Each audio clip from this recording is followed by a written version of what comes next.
Hello students, welcome back at English Station. If you want better communication and complete solution, join English Station. So guys, today I'm here with all of you to share a very important information to all of you. Today we'll talk about the important chapters of grammatical section which are very important in communication. अक्सर एक question आती है मेरे पास, बच्चे पूछते हैं कि sir आखिर कम्युनिकेशन सीखने के लिए, इंग्लिश कम्युनिकेशन के लिए, अंग्रेजी में बात करने के लिए क्या इंग्लिश ग्रामर इंपॉर्टेंट है.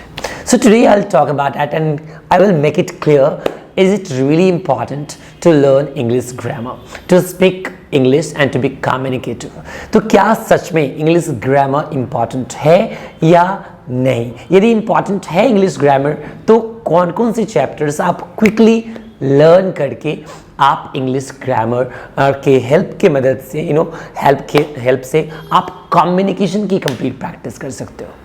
तो एक बहुत बड़ा मीथ है हमारे यहाँ कि हम अंग्रेजी ग्रामर को बिना सीखे क्या कर सकते हैं, इंग्लिश कम्युनिकेशन सीख सकते हैं. तो बिल्कुल सीख सकते हैं.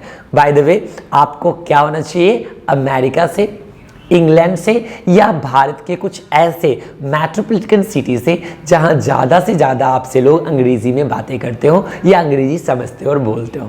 बट आपको पता है, और ये बात मुझे 100% पता है, कि हम जिनसे रेगुलरली मिलते हैं, हमारे दोस्त सर्कल में, हमारे फैमिली मेम्बर्स में जितने भी लोग हैं, उनमें से 99% ना अंग्रेजी समझते हैं और ना अंग्रेजी में बात करना कंफर्टेबल महसूस करते हैं. उन 1% में जो अंग्रेजी कुछ समझते हैं और वो बोलना भी जानते हैं, वो भी आपसे यानी फ्रेंड सर्कल में अंग्रेजी बोलना असहज महसूस करते हैं, क्योंकि जिनसे हमने मगही, ठेठी, भोजपुरी या ऐसी हिंदी लैंग्वेज में बात करी है सालों, उनसे इंग्लिश बोलते समय थोड़ा सा ऑकवर्ड तो लगता ही है. तो ऐसा सोच करके हम अंग्रेजी को बिल्कुल यूज ही नहीं करते. तो आज के बाद आप अंग्रेजी बोलना चाहते हैं तो ग्रामेटिकल हेल्प से आप बहुत अच्छी अंग्रेजी बोल सकते हैं, क्योंकि इंडिया में भी आप हैं तो ग्रामेटिकल अप्रोच के बिना आप कम्युनिकेशन की कल्पना ही नहीं कर सकते, क्योंकि हमारा कॉन्सेप्ट ही है हिंदी टू इंग्लिश. हमारे माइंड में सेंटेंसेस आती ही हैं पहले हिंदी में, देन वो ट्रांसलेट होती है अंग्रेजी में. बिगिनिंग यही होता है सही, बाद में आप प्रैक्टिस करते करते इंग्लिश टू इंग्लिश भी कम्युनिकेट कर पाएंगे. ऐसा बिल्कुल नहीं है कि आप इंग्लिश टू इंग्लिश नहीं सोच पाएंगे, but it needs lots of practice. But start में, बिगिनिंग में आपको हिंदी टू इंग्लिश ही ट्रांसफॉर्मेशन करनी होगी. तो today will talk about some important chapters which are really very important to learn communication. तो आपको यदि इंग्लिश स्टार्ट करनी है, कम्युनिकेशन स्टार्ट करनी है, तो सबसे पहले टाइम एंड टेंस, ये तो बिल्कुल वो उस एलिमेंट की तरह है, समझिए उस मंदिर की तरफ है, इन तरह है जहां आपको कुछ भी अच्छा काम करना हो तो वहां जाके माथा टेकना ही होगा. तो टाइम एंड टेंस की तरफ आपको माथा टेकना ही होगा, आपको उसके पास जाना ही होगा. एंड टाइम एंड टेंस बहुत लंबा चीज़ नहीं है. आप अंडर सेकेंडरी में या बचपन में 6 महीने टाइम एंड टेंस को पढ़ा होगा. तो आज टाइम एंड टेंस को मैंने आपको सिखाया है इसी चैनल पे. जस्ट गो बैक, आप यदि पहली बार देख रहे हैं हमारे चैनल पे, पहली बार है, तो बस 10 मिनट में, 10 मिनटों में टाइम एंड टेंस को कंप्लीट खत्म करके दिया है. एंड आई चैलेंज यू कि एक सेंटेंस भी टाइम एंड टेंस का स्किप नहीं करेगा, एंड गारंटी हो. तो वहां जाइए, टाइम एंड टेंस को प्लीज कवर अप करिए एंड अंग्रेजी बोलने के लिए तैयार हो जाइए. उसके बाद वॉइस की थोड़ी बहुत जानकारी आपको बिल्कुल होनी चाहिए, चाहे टेंस से रिलेवेंट हो. टाइम एंड टेंस से रिलेवेंट जितनी भी सेंटेंसेस पैसिव में बनाना है वो आपको सीखना है. वो भी बस 10 मिनट लगता है यार, 10 मिनट. तो 10 मिनट में पूरी एक्टिव और पैसिव मैंने सिखाने की कोशिश की है. Just go back to the channel and watch it, क्योंकि वो पैसिव वॉइसेस बोलने वाले स्पीकर जो है वो बहुत ही हैंडसम, बहुत ही प्लीजेंट साउंड करते हैं, बहुत ही खूबसूरत साउंड करते हैं. नहीं, एंड उसके बाद आपको सिंटैक्स की जानकारी होनी चाहिए. सिंटैक्स का मतलब किस सब्जेक्ट के अकॉर्डिंग किस वर्ब का यूज करेंगे, singular subject singular verb, plural subject plural verb. तो पता कैसे चले कौन सा सब्जेक्ट सिंगुलर, कौन सा वर्ब सिंगुलर और प्लूरल. तो इसके लिए भी बहुत आसान सा वीडियो मैंने ऑलरेडी बना के रखा हुआ है.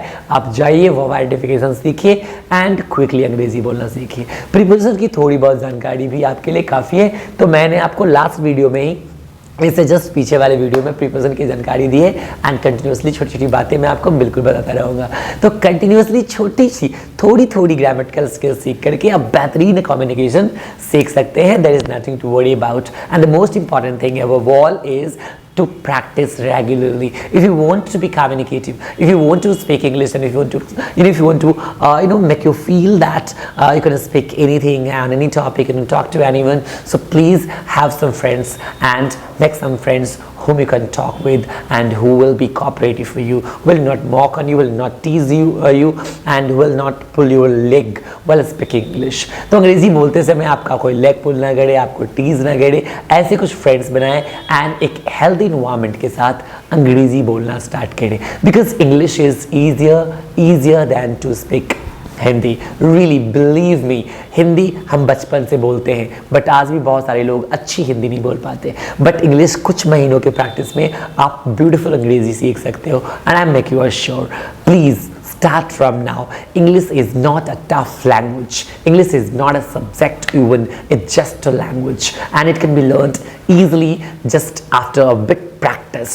So it needs regular practice, regular riyaz, you know.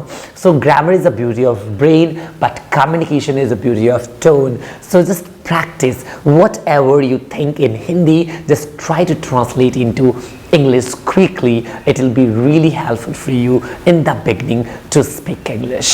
You know, to start with the small sentences, small words. It doesn't matter that you were able to make complicated sentences, tough or long sentences or not.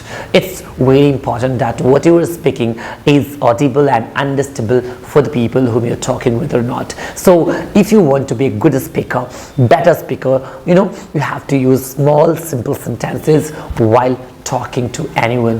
And I make you sure, start from now, forget the past or you have done in past, you know, and don't think that you are not able to speak English. Just believe in yourself, start and take a small step, and you will be better and better ahead. So please don't wait, start from now and stay connected with the English Station, because here you get the complete solution. So if you want better communication, join English Station. Again, I'll meet you in the next video. And if you want any suggestion on any topic, if you want me to make some video on particular topic, must write in the comment box below. I will try to make it as soon as it is possible and try to sort out the problem quickly. Believe me, I make you assure.